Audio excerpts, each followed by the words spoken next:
ദിനങ്ങളൊക്കെ കഴിഞ്ഞു നമ്മൾ ചിന്തിക്കുക, നമ്മൾ എത്രമാത്രം ഈ പവിത്രമായ മാസത്തിൽ അള്ളാഹുവിലേക്ക് അടുക്കാൻ ശ്രമിച്ചു, എത്ര നോമ്പുകളിലേക്ക് നമുക്ക് ചെല്ലാൻ സാധിച്ചു, വിശുദ്ധ ഖുർആൻ പാരായണത്തിലേക്ക് വരാൻ കഴിഞ്ഞു, സദഖാത്തുകൾ നമ്മൾ ഓർമ്മയിലേക്ക് വന്നു.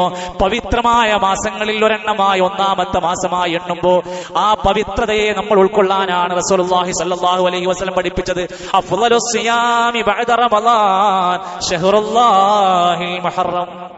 നോക്കൂ, അള്ളാന്റെ മാസമാണ് മുഹറം. അള്ളാഹ് വിളിച്ചത് അള്ളാന്റെ മാസമാണ്. അള്ളാഹ്ക്ക് ഇഷ്ടപ്പെട്ട കാര്യങ്ങൾ അങ്ങനെയാ. സാലിഹ് നബി അലൈഹി ഇസ്ലാമിന്റെ ഒട്ടകത്തെ പറ്റി പറഞ്ഞത് അള്ളാന്റെ ഒട്ടകമാണ്. പള്ളികളെ പറ്റി അള്ളാഹ് പറഞ്ഞത് ബൈത്തുല്ലാ, അള്ളാന്റെ വീടാണ്. അള്ളാഹുവിലേക്ക് ചേർത്ത് പറഞ്ഞ കാര്യം എന്ന് പറഞ്ഞാൽ ബഹുമാനിക്കണ്ടേ. ശഹ്റുല്ലാഹിൽ മുഹറം, റമദാൻ കഴിഞ്ഞാൽ നോമ്പിന്റെ വിഷയത്തിൽ ഏറ്റവും ശ്രേഷ്ഠതയുള്ളത് മുഹറമാണ്. വഅഫ്ളലുസ് സ്വലാത്തി ബഅദൽ ഫരീള, ഫർള് നമസ്കാരം കഴിഞ്ഞാൽ ശ്രേഷ്ഠതയുള്ള നമസ്കാരം സ്വലാത്തുൽ ലൈൽ, രാത്രി നമസ്കാരമാണ്. ഒരു 3 റക്അത്ത്, ഉറങ്ങുന്നതിന് മുമ്പ് ഒരു 3 റക്അത്ത് വിത്ർ, രാവിലെ എഴുന്നേൽക്കാൻ കഴിയുന്നവർ തഹജ്ജുദായി കൊണ്ടൊരു 3 റക്അത്ത് അല്ലെങ്കിൽ 5 റക്അത്ത്. സഹോദരങ്ങളെ, നമസ്കാരത്തിലൂടെ, നോമ്പുകളിലൂടെ, ദിക്റുകളിലൂടെ, ദുആകളിലൂടെ ഒന്ന് അല്ലാഹുവിലേക്ക് അടുക്കണം. അതിന് അടുത്ത റമദാൻ വരാൻ കാത്തിരിക്കാതെ കിട്ടുന്ന അവസരങ്ങളാ. നബി സല്ലല്ലാഹു അലൈഹി വസല്ലമ തങ്ങൾ ഈ വിഷയം പഠിപ്പിച്ചപ്പോ അവിടുന്ന് പഠിപ്പിച്ചത് സിയാമു യൗമി ആശൂറാ, മുഹറം മാസത്തിന്റെ 10ാമത്തെ തീയതിയിൽ ഒരു നോമ്പുണ്ട്. ആശുറ എന്ന പേരാണതിന്. ആ നോമ്പൊരു നാൾ നോറ്റ് കഴിഞ്ഞാൽ ഇന്നി യഹ്തസിബു അലല്ലാഹ്, ഞാൻ അല്ലാഹുവിൽ നിന്ന് പ്രതീക്ഷിക്കുന്നത് അയ്യുകഫിറ സനതല്ലതി ഖബ്ല, കഴിഞ്ഞ കാല ഒരു വർഷത്തെ പാപങ്ങൾ പൊറുക്കുന്ന നോമ്പാണ്. 365 ദിവസത്തെ പിന്നെ പാപങ്ങൾ പൊറുക്കാൻ ഒറ്റ ദിവസത്തെ നോമ്പ് തന്നത് ഈ മാസത്തിലാണ്. ആശുറ മുഹറം 10ന്റെ അന്നുള്ള നോമ്പ് വല്ലാത്ത ഒരു അനുഗ്രഹമായി തന്ന ഒരു വല്ലാത്ത നോമ്പായി. സുഹൃത്തുക്കളെ, ഒരു വർഷക്കാലത്തെ പാപം പൊറുക്കപ്പെടുന്ന ഒരൊറ്റ നോമ്പ്.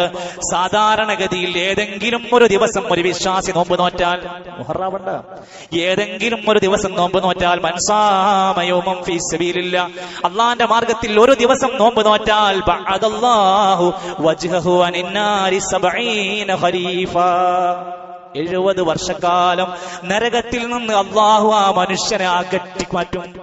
ചുട്ടു തിളക്കുന്ന വെള്ളം, സഹിക്കാനാവാത്ത സഖൂമിന്റെ ശിക്ഷ, സ്വദീരിന്റെ ശിക്ഷ, അതുപോലെ തന്നെ ഖതിറാൻ എന്ന ടാറ് കൊണ്ടുള്ള വസ്ത്രം ധരിപ്പിക്കുന്ന നരകത്തിന്റെ അതികഠിനമായ ദാഹമായി കൊണ്ട് ശക്തമായ കരച്ചിലുമായി നരകത്തിൽ അലമുറയിടുമ്പോൾ, പ്രിയപ്പെട്ടവരെ, 70 വർഷക്കാലം നരകത്തിൽ നിന്ന് വിദൂരതയിലേക്ക് മാറ്റുന്ന ഒരു നോമ്പ് കൊണ്ടെങ്കിൽ മുഹറം 10നും നമ്മൾ ആ വിഷയം ഒന്ന് പരിഗണിക്കുക. നബി സല്ലല്ലാഹു അലൈഹി വസല്ലമ തങ്ങൾ മക്കയിലായിരുന്ന സമയത്ത് ഫർള് പോലെ നോറ്റിരുന്ന നോമ്പായിരുന്നു. മദീനയിലെത്തിയ സമയത്ത് അവിടുത്തെ യഹൂദികൾ വരെ ആ നോമ്പ് നോൽക്കുകയാണ്. അവരോട് ചോദിച്ചു, ഇതെന്താ നിങ്ങളൊക്കെ നോമ്പ് നോൽക്കുന്നത്? ഖാലൂ ഹാദാ യൗമുൻ സാലിഹൻ, ഇത് നല്ലൊരു ദിവസമാണ്. അവര് പറയാ, യഹൂദികൾ പറയാ, ഇതൊരു നല്ല ദിവസമാണ്. ഹാദാ യൗമുൻ നജ്ജല്ലാഹു ബനി ഇസ്രായീല മിൻ അദുവ്വിഹിം വസാമഹു മൂസാ, ഇത് ബനൂ ഇസ്രായേലിൽ നിന്ന് രക്ഷപ്പെട്ട് മൂസാ നബി അലൈഹിസ്സലാമിന്റെ സന്തോഷം നിറഞ്ഞ ഒരു ദിവസമാണ്. മൂസാ നബി നോമ്പ് നോറ്റ ദിവസമാണ്, അതുകൊണ്ടാണ് ഞങ്ങൾ നോമ്പ് നോൽക്കുന്നത്. നബി തങ്ങൾ പറഞ്ഞു, എങ്കിൽ മൂസാ നബിയോട് ഏറ്റവും ആദർശപരമായി കടപ്പെട്ടത് ഞങ്ങളാണ്, അതുകൊണ്ട് ഞങ്ങൾ ഈ നോമ്പ് നോൽക്കുകയാണ്. സ്വഹാബത്തിനോട് ആ നോമ്പ് നോൽക്കാൻ വേണ്ടി ആവശ്യപ്പെടുകയാണ്. സഹോദരങ്ങളെ, റസൂലുള്ളാഹി സ്വല്ലല്ലാഹു അലൈഹി വസല്ലമ തങ്ങൾ അത് നോറ്റ് കാണിച്ചു തന്നു. അതേ സമയത്ത് മുഹറം 9ന്റെ നോമ്പുമായി ബന്ധപ്പെട്ട് നബി തങ്ങൾ പറഞ്ഞു, യഹൂദികളോട്, നസ്വാറാക്കളോട് എല്ലാ കാര്യത്തിലും നമ്മൾ എതിരാണ്. അവർ അമ്പിയാക്കന്മാരുടെ ഖബറുകൾ ആരാധിക്കുന്നവരാണ്, നമ്മളതാകാൻ പാടില്ല. അവർ ആഘോഷങ്ങളായി ബർത്ത്ഡേകളും മറ്റും ആഘോഷിക്കുന്നവരാണ്, നമ്മൾ അവർക്കെതിരാണ്. അവരുടെ വേഷത്തിലും താടിയിലും മീശയിലും ശരീരത്തിന്റെ പല കാര്യങ്ങളിലും സുന്നത്തായ പല കാര്യങ്ങളിലും യഹൂദികളോട് നസ്വാറാക്കളോട് നിങ്ങൾ എതിരാകണമെന്ന് പഠിപ്പിച്ച് നബി തങ്ങൾ പറഞ്ഞു, അടുത്ത വർഷം ഞാൻ ഹയാത്തിലുണ്ടെങ്കിൽ ഇൻ ബഖീതു ഇലാ ഖാബിലിൻ ലഅസൂമന്ന താസിഅ, ഞാൻ 9 നോമ്പുൽക്കും. അത് പറഞ്ഞു, ചെയ്യാൻ പറ്റിയില്ല. അപ്പോഴത്തേക്കും നബി സല്ലല്ലാഹു അലൈഹി വസല്ലമയുടെ വഫാത്ത് കഴിഞ്ഞുപോയി. പക്ഷെ ആ കൽപ്പനയുള്ളത് കൊണ്ട്, അംഗീകാരമുള്ളത് കൊണ്ട് അതും സുന്നത്താണ്. അതുകൊണ്ട് മുഹറം 9-നും 10-നും നമുക്ക് നോമ്പുണ്ട്. ചെറുപാപങ്ങൾ എത്രയുണ്ടെങ്കിലും പുറത്തു തരാൻ അല്ലാഹു തയ്യാറാണ്. വൻപാപങ്ങൾ ഒരിക്കലും ഈ നോമ്പുകൾ കൊണ്ടൊന്നും പുറത്തു തരുമെന്നൊരിക്കലും പറഞ്ഞിട്ടില്ല. നന്നായി തൗബ ചെയ്തുകൊണ്ട് അള്ളാഹുവിലേക്ക് പശ്ചാത്തപിച്ച് മടങ്ങുകയാണ് വേണ്ടത്. റബ്ബിലേക്ക് പാപമോചനത്തിനുള്ള വഴികളായി കൊണ്ട് ഇങ്ങനെ പഠിപ്പിച്ചത്. ഈ മുഹറം 10 വരുമ്പോ നമ്മൾ ചിന്തിച്ചു നോക്ക്, മഹാനായ ഒരു പ്രവാചകര് ചെങ്കടൽ കടന്ന് രക്ഷപ്പെടാനുള്ള കാരണം എന്താണ്? എന്തുകൊണ്ടാണ് അവർ രക്ഷപ്പെട്ടത്? വലിയ സെറ്റപ്പുകൾ ഉണ്ടായിരുന്നോ? ടെക്നോളജി ഉണ്ടായിരുന്നോ?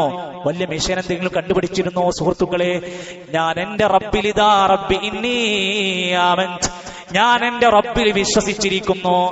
എന്റെ റബ്ബെനിക്ക് അഭയം നൽകും, എന്റെ റബ്ബെനിക്ക് ശിഫ തരും, എന്റെ റബ്ബെനിക്ക് അഭയം നൽകുമെന്ന് അടിയുറച്ച് വിശ്വസിച്ചപ്പോഴാണ് മൂസാ നബിക്കും തുച്ഛമായ അനുയായികൾക്കും അള്ളാഹു രക്ഷ കൊടുത്തത്. പഠിക്കണം അവിടെ.